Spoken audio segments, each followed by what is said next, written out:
नाज़रीन, हालात कुछ ज्यादा ही गंभीर लग रहे हैं। साउथ कोरिया के बाद अब इंडिया ने ये ऑर्डर जारी किया है, एडवाइजरी जारी की है अपने शहरियों को कि वो फौरी तौर पर जब वो ईरान को लीव कर दें। नेतन्याहू अगले कुछ घंटों में एक सिक्योरिटी मीटिंग जब वो करने जा रहा है जिसमें ईरान पर हमले के हवाले से डिस्कशंस होनी है। और थर्सडे को ईरान पर अटैक होना था, फिर सैटरडे को अटैक होना था, फिर ट्यूसडे की डेट भी दी गई है और इसी दरमियान एक 48 घंटे का अल्टीमेटम भी जारी है। तो नेतन्याहू जो है वो एक सिक्योरिटी मीटिंग करने जा रहा है कुछ ही घंटों के अंदर। इसी दरमियान जो अगली खबर है वो भी बहुत बड़ी खबर है, बहुत ही बड़ी खबर है। इजरायली मीडिया के मुताबिक 50 नाम हैं जिनको ईरान में टारगेट किया जाना है। ईरान के 50 ऐसे लीडर्स हैं, पॉलिटिकल, सिक्योरिटी, मिलिट्री लीडर्स, जिनको जो वो टारगेट किया जाना है और इसमें साइंटिस्ट और ये भी शामिल हो सकते हैं। ओवरऑल 50 फिगर्स हैं टॉप लेवल के जिनको टारगेट किया जाना है। तो जब उनका बुनियादी मकसद जब वो ईरान को डिस्ट्रॉय करना है, ईरान को एज अ स्टेट, ईरान को एज अ कंट्री मुकम्मल तौर पर जब वो कोलैप्स करना है, तबाह बर्बाद करना है, जैसे उन्होंने लिबिया को कर दिया, तो फिर वो इस तरह की तमाम हॉरिफिक थिंग्स है वो करेंगे और ईरानियंस इसके लिए तैयार हैं। इसलिए उन्होंने अपने जानशीन भी नामजद कर दिए हैं और बाकी जो सिक्योरिटी मेजर्स हैं वो इसके साथ साथ ले रहे हैं। और ईरान ने यह भी वाज़ेह किया हुआ है कि फिर वो इजरायली जो लीडर्स हैं उनको भी वो निशाना बनाएंगे। और पिछली जंग में ईरान ने ये कैपेबिलिटी शो की थी कि जो इजरायली बंकर्स हैं उनको उन्होंने हिट किया था। जो मोसाद का हेडक्वार्टर है उसको ईरान की जानिब से जब निशाना बनाया गया था। रशियन इंटेलिजेंस की तरफ से भी कुछ मालूमात सामने आ रही हैं जिसको रशियन मीडिया ने जारी किया है। और रशियन इंटेलिजेंस के मुताबिक हमले की जो पहल है वो अमेरिका की बजाय इजराइल कर सकता है। यानी इजराइल पहले ईरान पर अटैक करेगा और उसके बाद फिर अमेरिका हालात को देखते हुए फिर लेटर ऑन जो वो ज्वाइन करेगा। पहले अमेरिका हमला नहीं करेगा बल्कि पहले इजराइल हमला करेगा। उसकी कुछ वजूहात हैं, इजराइल पहले हमला क्यों करेगा वो आपके साथ शेयर करेंगे। ईरान ने कहा है, रशियन मीडिया को ईरान ने बताया कि हमला इजराइल करे, अमेरिका करे, छोटा करे, बड़ा करे, हमारा जो जवाब है वो लिमिटलेस होगा। हम एक तबाहकुन जवाब जब वो देंगे और चाहे हमारे ऊपर अटैक अमेरिका भी करे तो भी हमारा निशाना तल अवीव होगा और अगर इजराइल करे तो भी हमारा निशाना जब तल अवीव होगा। हम इस बार द रूट कॉज जो है ना इस सारे मामले की, इस फसाद की, उसको जब वो हिट करने जा रहे हैं। इसी दरमियान नाज़रीन, अफ्रीका जो कि बराह रास्त मिडिल ईस्ट के साथ कनेक्टेड है और सूडान का क्राइसिस, तो वहां से कुछ काफी गंभीर खबरें आ रही हैं और सूडान का जो क्राइसिस है वो स्पिल ओवर हो रहा है टुवर्ड्स द नेबरिंग कंट्रीज। चाड, ये हमसाया मुल्क है, सूडान का ऊपर लीबिया है और चाड है, साथ सूडान है, तो ये स्पिल ओवर हो गया है टुवर्ड्स चाड।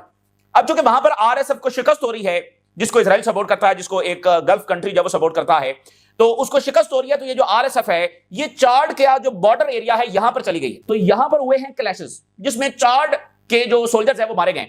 तो इस वक्त चाड ने अपना जो बॉर्डर है वो हंगामी तौर पर सूडान के साथ बंद कर दिया है और आरएसएफ जब उस बॉर्डर एरिया के अंदर चली गई है और वहां पर एक हंगामी सूरत हाल है, तो सूडान का जो कॉन्फ्लिक्ट है वो चाड की तरफ जब स्पिल ओवर हो रहा है तो उसको रोकने की वहां पर कोशिश की जा रही है। इसी दरमियान खबरें यूक्रेन के हवाले से बहुत बड़ी हैं। यूक्रेन जो है वो एक मुसलसल फ्लैश पॉइंट है न्यूक्लियर वॉर का और यूक्रेन का जो फ्रंट है, यूक्रेन की जो वॉर है, ये वन ऑफ द मेन वो चीज है कि जिसने नया वर्ल्ड ऑर्डर जब वो डिसाइड करना है।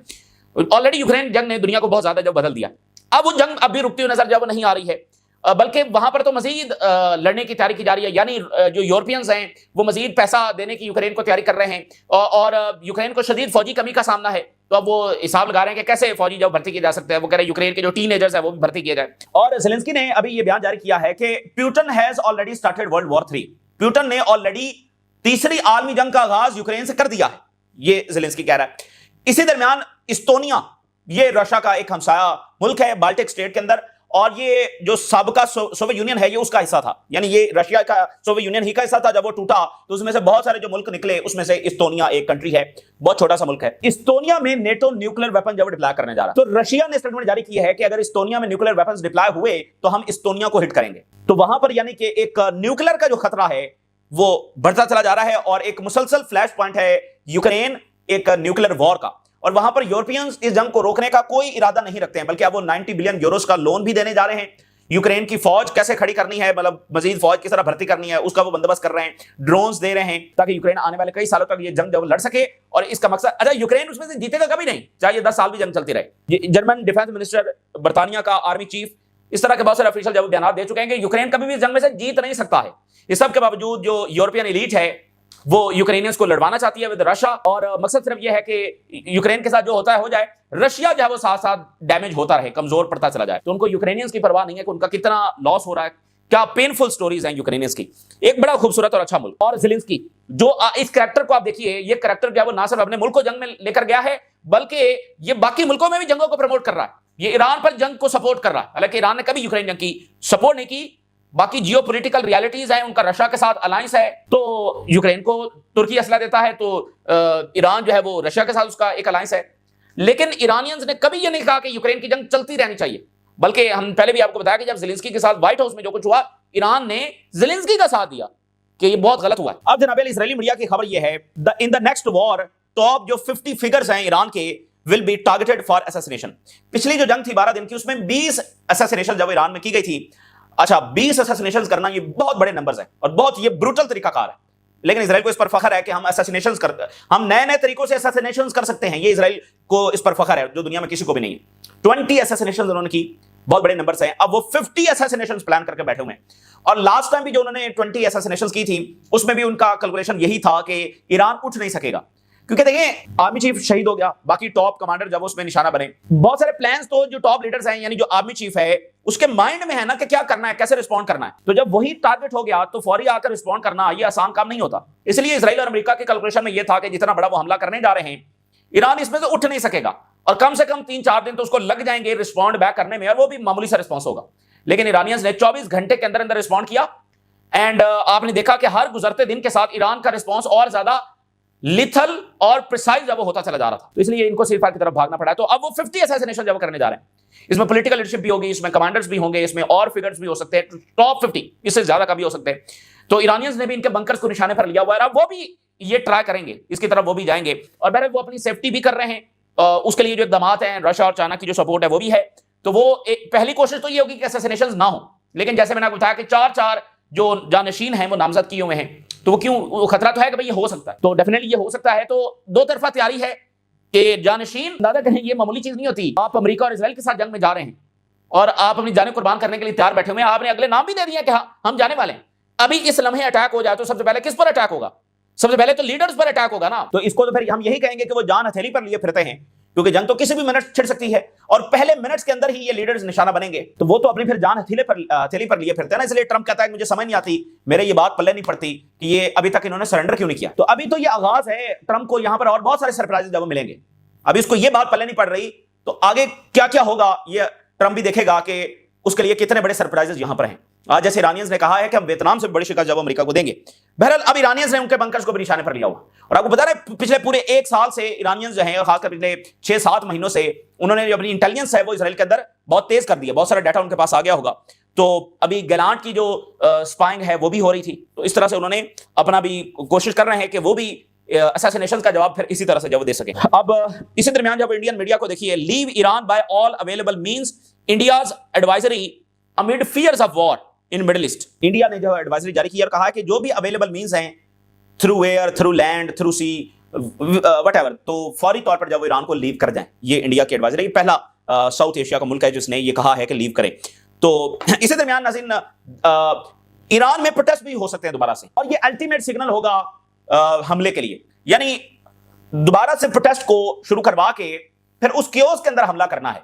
तो जो ही ईरान में अब दोबारा से कहीं प्रोटेस्ट शुरू हो जाए तो समझें कि बिल्कुल वो हमला अब करने जा रही है। यानी वो देखें, लास्ट टाइम जो प्रोटेस्ट हुए हैं उसको अमेरिकी जो सेक्रेटरी ऑफ ट्रेजरी है उसने इस बात को एडमिट किया है कि ये प्रोटेस्ट हमने ट्रिगर किए। ईरान में बाय प्लान डॉलर की शॉर्टेज की गई, जिसके बाद जो है वो प्रोटेस्ट ट्रिगर हुए। तो अब एक बार फिर वो प्रोटेस्ट को ट्रिगर करेंगे और उस दरमियान फिर जब वो जाकर अटैक करेंगे, दरमियान में फिर साइबर अटैक्स होंगे और उसके बाद काइनेटिक अटैक्स होंगे, वो सारा। तो प्रोटेस्ट भी कहीं ना कहीं ईरान में हो सकते हैं। इजरायली मीडिया बता रहा है कि Netanyahu will hold security talks in the coming hours. क्योंकि पिछले 2 महीनों से, खासकर 1.5 माह से इजराइल जब घात लगाकर बैठा हुआ है कि आज हमला करना है, कल करना है, परसों करना है। इसी तरह से ये 1.5 महीना गुजर गया। मतलब बहुत बार ऐसे मौके आए हैं जब अटैक जब वो होने वाला था। समुद्रेज की भी जरा 2 हेडलाइन सुनिए। समुद्रेज कह रहा है कि बहुत जल्द हम हमास को एक फाइनल अल्टीमेटम देंगे कि वो अपनी तमाम लीडरशिप को और अपने तमाम वेपन्स को गजा से रिमूव कर दे, और अगर ट्रंप हमास को एलिमिनेट करने में फेल हुआ तो फिर हमारे पास इंटरनेशनल और अमेरिकन सपोर्ट होगी हमास को खत्म करने के लिए। They are the very dangerous people, ना सिर्फ रीजन के लिए, ना सिर्फ फलस्तीनियों के लिए, बल्कि ना सिर्फ रीजन के लिए बल्कि पूरी दुनिया के लिए। आप उनकी आइडियोलॉजी देखें, उनका डॉक्ट्राइन देखें, उनकी जो वो सोच देखें। गजा में जेनोसाइड करने वाले ये कह रहे हैं कि अब हमास को हम एक और फाइनल अल्टीमेटम देंगे। यानी दैट मींस कि हमास अभी इनसे खत्म नहीं हुई है, और अब ये बातें कर रहे हैं कि हम हमास को अल्टीमेटम देंगे तो हमास है वो सरेंडर कर देगी। तो ये सिर्फ एक, मैं आपको बताऊं कि एक नैरेटिव बिल्डिंग है, और ये जो अल्टीमेटम देंगे ना वो ये है कि इधर ईरान को ये खत्म करेंगे और उसके बाद फिर हमास के ऊपर अटैक करेंगे, हिजबुल्लाह के ऊपर करेंगे, अंसारुल्लाह के ऊपर करेंगे। तो अंदाजा करें आप। और इनसे एब्राहम अकॉर्ड्स किए हुए हैं, इनके एम्बेसडर्स अभी तक ये बिठा के बैठे हुए हैं। एयर स्पेस अभी तक इनके लिए बंद नहीं की गई है। इनके साथ तिजारत बंद नहीं की गई है, इनको बकायदा इंटेलिजेंस दी जाती रही। ऐसे लोगों के साथ अरब वर्ल्ड समझती है, उनके कुछ हुक्मरान ये समझते हैं कि वो इनके साथ चल सकते हैं। और अभी जो इजरायली सदर है वो इथोपिया जा रहा है, उर्दुगान जो है वो इथोपिया का दौरा करके आए हैं, और उससे पहले चाइना के फॉरेन मिनिस्टर इथोपिया को वार्निंग देकर आए हैं कि सोमालीलैंड को रिकॉग्नाइज ना करना, ये गलती भी मत करना। तो अब इजरायली सदर जब भागा भागा इथोपिया जा रहा है कि इथोपिया को उसी बात पर रखा जाए कि नहीं तुमने रिकॉग्नाइज करना है, तो इथोपिया ये बड़ी गलती नहीं कर सकता, क्योंकि चाइना भी वार्न कर चुका है इथोपिया को, और इथोपिया में जो सबसे बड़ा डैम है वो चाइना बना रहा है, और अगर सबसे ज्यादा किसी की इन्वेस्टमेंट है वो चाइना की है। तो इथोपिया को इतनी बड़ी गलती नहीं करने वाला कि वो सऊदी अरेबिया और जो है वो टर्की, मिस्र और कतर, इन तमाम, और फिर सबसे बढ़कर चाइना, इनके खिलाफ जो जाए। अच्छा, इसी दरमियान अमेरिका का विड्रॉल जब वो सीरिया से हो रहा है, और बताया जा रहा है कि विद इन वीक्स मुकम्मल विड्रॉल हो जाएगा, क्योंकि विड्रॉल वैसे तो उनकी 1000 फोर्सेस हैं, लेकिन वहां से निकलना, फिर इक्विपमेंट्स को डिस्ट्रॉय करना, वो एक सारा प्रोसीजर होता है। 1, 2, 3 वीक्स के अंदर ये हो जाएगा, लेकिन हंगामी सूरत हाल में ये विद इन डेज भी हो सकता है। लेकिन ओवरऑल जो टाइम दिया गया है वो ऑलमोस्ट 1 महीना है। 1 महीने के अंदर अंदर तमाम फौजें सीरिया को छोड़ जाएंगी। तो अब इराक से भी बेसेस खाली हो रही हैं और शाम से भी हो रही है। इसका मतलब यह नहीं कि अमेरिका रीजन से जा रहा है, वो अपना न्यू पोस्टर इस वक्त कर रहा है। गजा में वो बेस बना रहा है, बड़ी बेस होगी 350 एकड़ की, और इसके साथ वो ईरान में बेसेस बनाएगा, क्योंकि जितना निचोड़ना था उन्होंने शाम को और इराक को, वो निचोड़ लिया है। तो अब वो ईरान जाएंगे, ईरान में बेसेस बनाएंगे, वहां से ऑयल और गैस और ये सारे मिनरल्स और ये रिसोर्सेज है वहां से निकालेंगे, और दूसरी तरफ वो गजा में बेस बनाने का रहा। तो ये नई अमेरिका की मिलिट्री पोस्टिंग है, वो कोई रीजन से नहीं निकल रहा। अब जरा आ जाइए, रशियन जो इंटेलिजेंस है वो क्या कह रही है। रशियन मीडिया को हम कोट कर रहे हैं, और इसमें वो बता रहे हैं कि तल अवीव और वाशिंगटन में ये डिस्कशन हो रही है कि what are their military roles, कौन कैसे कितना बड़ा अटैक करेगा। तो रशियन इंटेलिजेंस के मुताबिक पहला हमला जब वो इजराइल करेगा, पहला हमला जब अमेरिका नहीं करेगा ईरान पर, बल्कि इजराइल की तरफ से ये अटैक जब वो किया जाएगा। और ये इसलिए है कि एक तो ट्रंप के लिए जो पॉलिटिकल रेपरकशंस हैं उससे ट्रंप बचना चाहता है, अमेरिका अपने आप को यहां पर अग्रेसर शो नहीं करना चाहता, और फिर जो रिस्पॉन्स है वो जाहिर है कि फौरी ईरान जो वो अमेरिका पर तो नहीं देगा बल्कि इजराइल पर देगा। तो अगर वो अमेरिका पर ईरान रिस्पॉन्ड करेगा तो फिर अमेरिका के पास एक जस्टिफिकेशन होगी कि देखिए अमेरिका के ईरान ने हमारे ऊपर अटैक किया। तो अगर इजराइल अटैक करता है और ईरान जेर हो जाता है तो फिर वैसे ही अमेरिका को जरूरत नहीं पड़ेगी। तो काइंड ऑफ वो ये चाह रहा है कि पहले इजराइल को लॉन्च किया जाए ऑन ईरान। सो अमेरिका की ये कैलकुलेशन है कि वाइड रेंजिंग और मल्टी फेसेटेड ईरानियन रिस्पॉन्स आएगा, is seeking to eliminate the political and military cost of direct action and avoid formal entry into the conflict. तो political और जो military cost Trump को फेस करना पड़ेगी उससे बचने के लिए पहले वो इजराइल से हमला करवा रहा है, और फिर सूटेबल टाइम देकर वो फिर इसमें कूदेगा। और जैसे आपको बताया ना, ट्रंप पिछली जंग में अचानक जब मीडिएटर बन गया था, सालिस बन गया था, पहले वो कह रहा था leave Tehran now, evacuate Tehran now, unconditional cease fire, और उसने कहा ये मेरी मर्जी से, मेरे हुक्म से जंग हो रही है। आखिर में फिर अचानक जब वो सालिस बन गया। तो यहां भी रशियन इंटेलिजेंस के मुताबिक ट्रंप कुछ ऐसा ही फिलहाल कर रहा है, क्योंकि जो बहुत सारी डायमेंशंस हैं कि क्या तबाही हो सकती है, वॉरशिप्स डैमेज हो सकते हैं, एयरक्राफ्ट कैरियर डूब सकते हैं, बेसेस हिट हो सकती हैं। तो इजराइल जाएगा और फिर अमेरिका हालात को देखते हुए जो उसको ज्वाइन करेगा। लेकिन ज़ाहिर है ये एक हतमी बात तो नहीं है। United States aims to avoid appearing as a aggressor, America यहां पर अग्रेसर जब वो नहीं दिखना चाहता। तो दो मेन ऑब्जेक्टिव्स हैं रशियन इंटेलिजेंस के मुताबिक, एक पावरफुल और इफेक्टिव स्ट्राइक जब वो थ्रू इजराइल ईरान के ऊपर करवाई जाए, और इजराइल की जो ऑपरेशनल कैपेबिलिटीज हैं उनको इस्तेमाल किया जाए ईरान को जब वो जेर करने के लिए। अच्छा, रशियन मीडिया के मुताबिक ईरान इस सारी सूरत हाल को क्या देख रहा है, यानी इस तनाजुर में कि इजराइल हमला कर रहा है और ये वो, तो ईरान आगे से क्या उसका क्या रिस्पॉन्स होगा। तो हाई रैंकिंग ईरानियन ऑफिशियल्स के बयान को रशियन मीडिया ने कोट किया है कि any aggression on Iranian territory, इसको हम ऑल आउट वॉर जब वो कंसीडर करेंगे, और हमारा जो रिस्पॉन्स है वो लिमिटेड नहीं होगा to a specific geographical area, यानी वो ये बता रहे हैं कि हमारा रिस्पांस सिर्फ इजराइल के अंदर तक ही लिमिटेड नहीं होगा, और हम किसी भी हमले को ऑल आउट अटैक समझेंगे। और उन्होंने कहा कि हम इसको इस एंगल से देखते हैं कि जो भी मतलब इजराइल भी अटैक करेगा तो अमेरिका की मर्जी से और सपोर्ट से और इंटेलिजेंस और लॉजिस्टिक और उनके जहाज और उनका उसकी मर्जी और मंशा और सपोर्ट के बगैर इजराइल तो हमला कर ही नहीं सकता। तो ये काइंड ऑफ ईरान कह रहा है। तो ईरान कंसीडर करता है कि नेतन्याहू की जो गवर्नमेंट है वो कोई भी अटैक करेगी ईरान पर तो वो ट्रंप के साथ कोऑर्डिनेशन किए बगैर हो ही नहीं सकता है। तो ईरान का जो रिस्पॉन्स है वो एक ब्रॉड स्केल के ऊपर होगा। सो मैसेज इज क्लियर कि चेंजिंग द रोल कि अमेरिका आ रहा है पहले या इजराइल पहले आ रहा है, इससे जो स्कोप ऑफ ईरान रिस्पॉन्स है वो बदलेगा नहीं। ये अब रशियन मीडिया कह रहा है कि यानी वो अमेरिका आ जाए, इजराइल आ जाए, ईरानियन रिस्पॉन्स जब बदलेगा नहीं और बड़ा तबाहकुन रिस्पॉन्स जब वो होगा। अच्छा, जो ईरान की डिफेंस मिनिस्ट्री है उसने रिपोर्ट जमा करवाई है ईरान के प्रेसिडेंट को कि अमेरिका की यहां पर क्या मूवमेंट्स हैं, उनके नेवल एयर एसेट्स कहां पर खड़े हुए हैं, वो जो सारी मॉनिटरिंग ईरान कर रहा है वो रिपोर्ट जब वो सदर को जमा करवाई गई है। अच्छा, इसी दरमियान जो बड़ी खबर है कि सूडान का जो कॉन्फ्लिक्ट है वो स्पिल ओवर हो गया है towards Chad. Chad closes border with Sudan after clashes kill 5 soldiers. 5 उनके फौजी मारे गए, सिविलियंस मारे गए। Chad closes border with Sudan as Darfur fighting spills over, यानी ये दूसरे मुल्क में अब ये कॉन्फ्लिक्ट फैल गया है। अरब न्यूज 4 से Sudan border closed until further notice. ये बड़ी खतरनाक बात है। देखना, और चाइना, ईरान और मिस्र, इनका अलायंस बना है इजरायली इन्फ्लुएंस को इन अफ्रीका लिमिट करने के लिए, क्योंकि जो इजराइल है वो यहां पर बहुत सारा जंगों के अंदर और इस तरह की चीजों के अंदर इन्वॉल्व है। अब आरएसएफ जो है इसको गल्फ कंट्री सपोर्ट करता है, इजराइल सपोर्ट करता है। अच्छा, एप्स्टीन के हवाले से जो एक नई डिटेल सामने आई है, वहां पर प्रिंस एंड्रयू जो बादशाह चार्ल्स का भाई है उसको गिरफ्तार किया हुआ है। तो रिपोर्ट के मुताबिक एप्स्टीन जो है उसने आरएफ यानी जो रॉयल एयरफोर्स है उसकी जो बेसेस हैं उनको बकायदा इस्तेमाल किया हुआ है।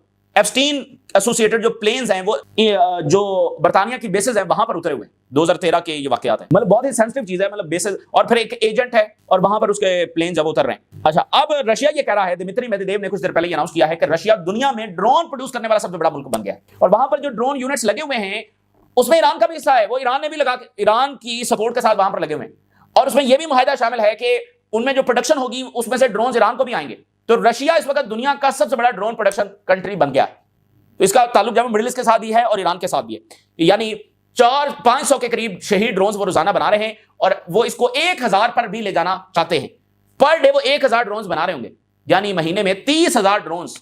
कौन मुकाबला करेगा? तो प्यूटन की बात बड़ी इंपॉर्टेंट है। प्यूटन ने कहा है कि न्यूक्लियर फोर्सेस डेवलप करना ये रशिया की एब्सोल्यूट प्रायोरिटी है। बात बड़ी इंपॉर्टेंट है। नॉर्थ कोरिया के सदर किम जोंग उन ने कल अनाउंस किया कि न्यूक्लियर जो एडवांसमेंट है ये हमारी प्रायोरिटी है। चाइना अपने न्यूक्लियर सारे आर्सेनल को बढ़ा भी रहा है और एडवांस भी कर रहा है।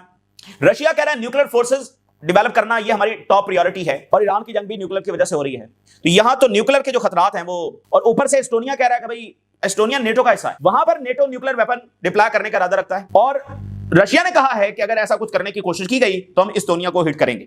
तो ज़ेलेंस्की सेज कि Putin has already started world war 3, और जर्मन चांसलर कह रहा है कि प्यूटन, अगर ये यूक्रेन की जंग रुक भी गई तो भी प्यूटन अपनी मिलिट्री कैंपेन रोकेगा नहीं।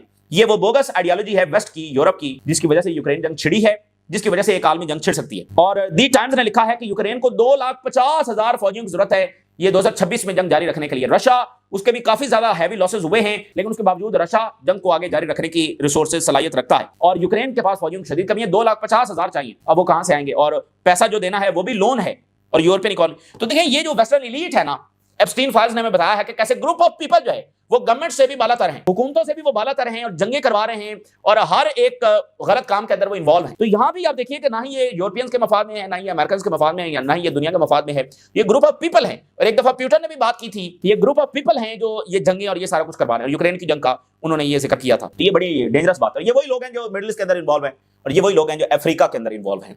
तो ये ताजा तरीन डेवलपमेंट्स है जो आपके साथ शेयर किया। आपने राज लगा कर इजाजत दीजिए। अल्लाह हाफिज।